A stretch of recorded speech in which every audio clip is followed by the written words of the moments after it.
Hello friends, I am here with my channel Solving Questions with Gauri Ma'am.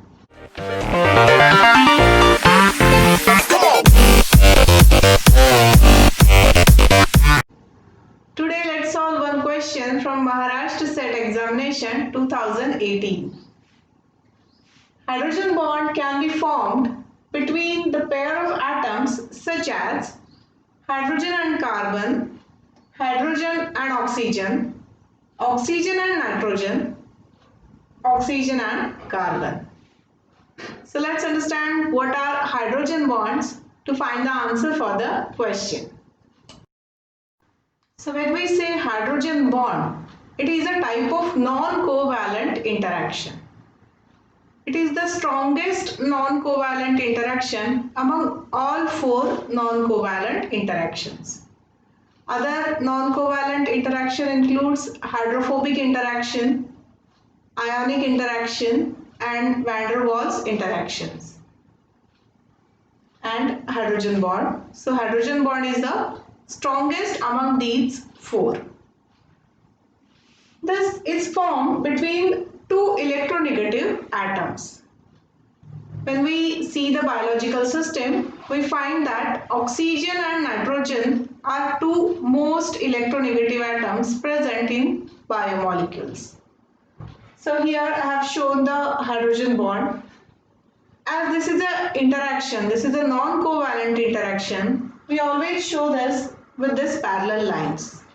The covalent bonds are shown in this way, and hydrogen bonds we show, this is an interaction, so it is shown this way. So here hydrogen acceptor is one and another is working as a hydrogen donor. So this hydrogen atom which is covalently attached to the oxygen, or it may be covalently attached to nitrogen. Most of the time oxygen and nitrogen.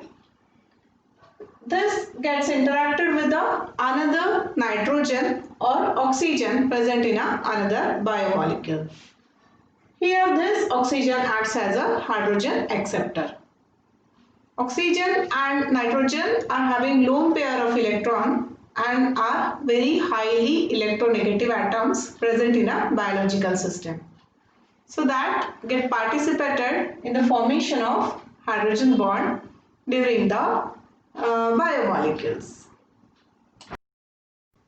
Secondly, hydrogen bonds are very directional. Here I have taken the example of hydrogen bond which is there in between two oxygen atoms. So here also two oxygen atoms sharing this hydrogen. Now if these three atoms are in a straight line, then the bond is become strong. If there is a change in the geometry of this atoms, then the hydrogen bond is weaker. So the geometry of hydrogen bond plays very important role in the strength of the hydrogen bond. So with this we find that hydrogen bond can be formed between the pair of atoms such as oxygen and nitrogen. Option C is the correct answer for the question. I hope you like my videos. I request you to please like, share and subscribe for my channel, and also to hit the bell icon. Thanks for watching.